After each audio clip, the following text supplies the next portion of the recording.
Since the war in Ukraine began, Russian gas flows into Europe have been, well, erratic at best. As well as the recent disruption to Nord Stream 1, Russia basically shut off the Yamal-Europe pipeline in April, and there was some war-related supply disruption to the Ukrainian pipeline system back in early May.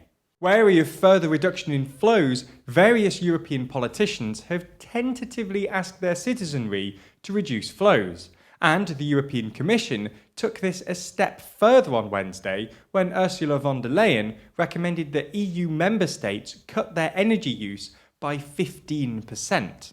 So, in this video, we're going to be looking at whether Europe could actually run out of gas, what policies governments might have to implement to conserve energy, and whether it's politically feasible to expect European electorates to reduce their energy consumption to help Ukraine. By the way, only 28% of you are subscribed to the channel, and while I don't want to come across as too keen, we are super excited to hit 500,000 subscribers. So if you're part of the 72% of people who aren't yet subscribed, then you can help us out and get more TLDR by hitting subscribe and ringing the bell. So let's start by looking at the current state of affairs. While Europe has reduced gas flow imports by about 25% since the war began, Russia still accounts for about 20% of Europe's total gas imports.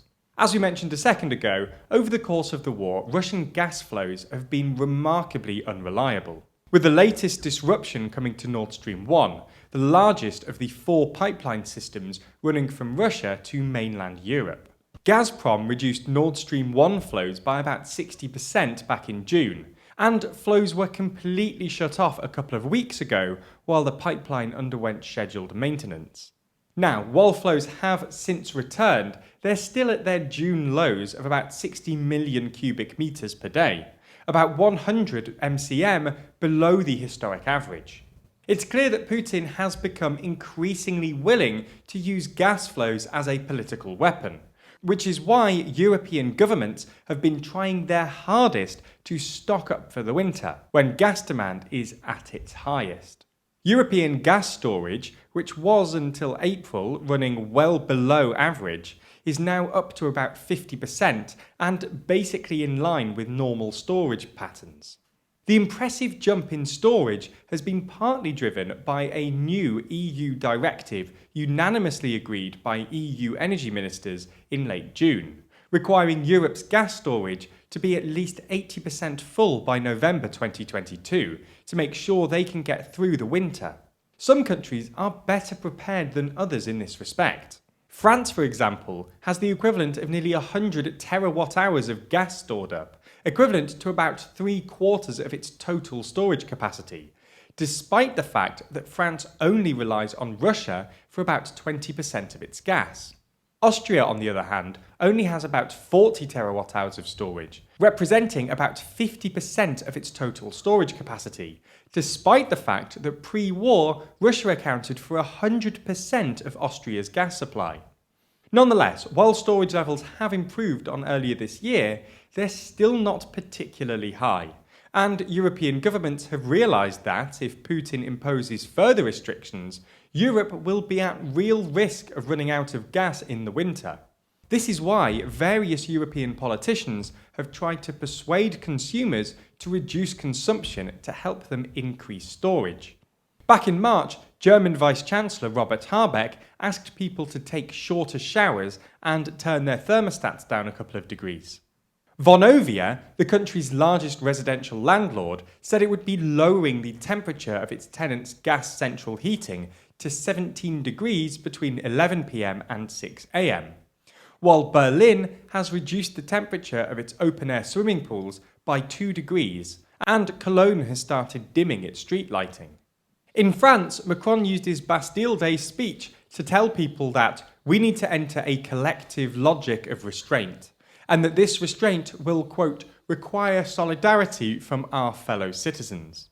In the Netherlands, the government is running a campaign asking people to turn down their thermostats and wear more layers in the winter.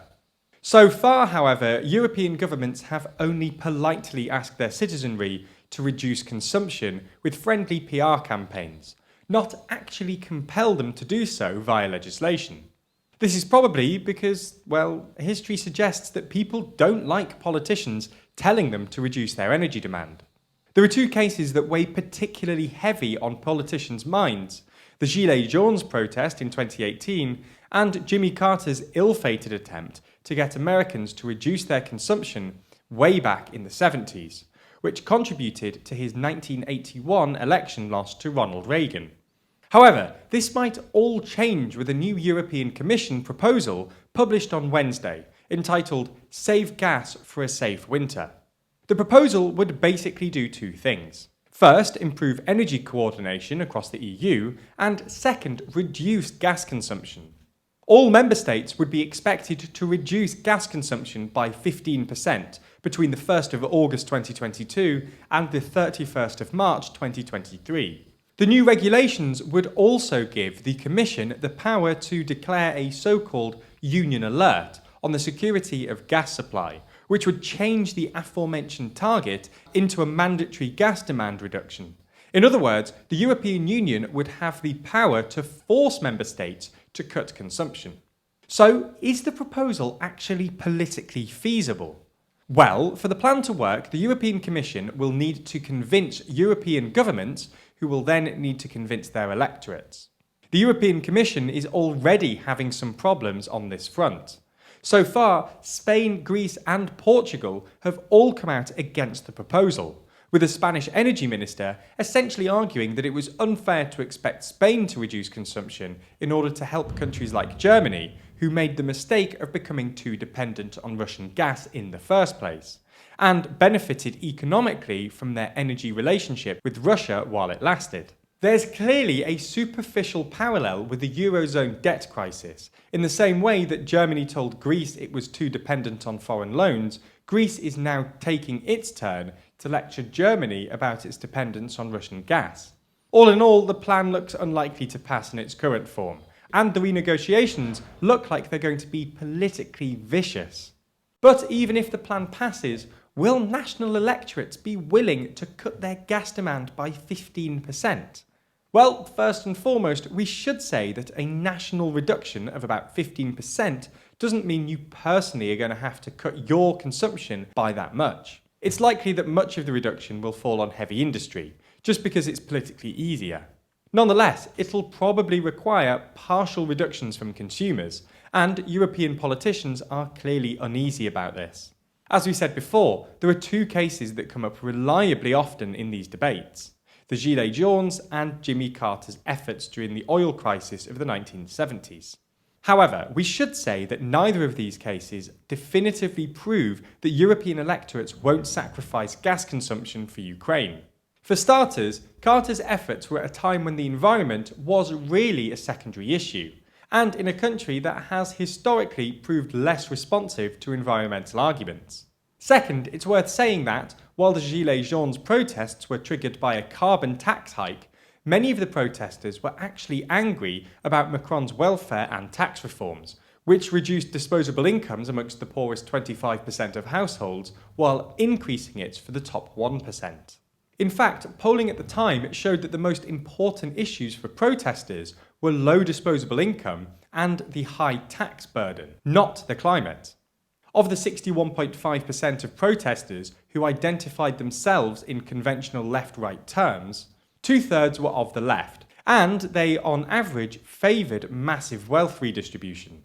The point we're making is that while the Gilets Jaunes were in part about oil and gas consumption, they were actually predominantly about wealth inequality, which suggests that, if the proposed cut in gas consumption are spread fairly and don't impose a burden on the poorest in society, they might be more palatable than European politicians assume. For clarity, we're not saying that a 15% mandatory gas cut will be politically easy, or even politically possible, just that neither Carter nor the Gilets Jaunes are necessarily knockdown arguments against it. But what do you think? What should Europe be doing? Comment below, and while you're down there, hit subscribe and ring the bell to be notified when we release more content. Also, TLDR EU is rapidly catching up with our sister channel, TLDR UK. So lend us a hand and help them win the race. Or, subscribe to TLDR UK.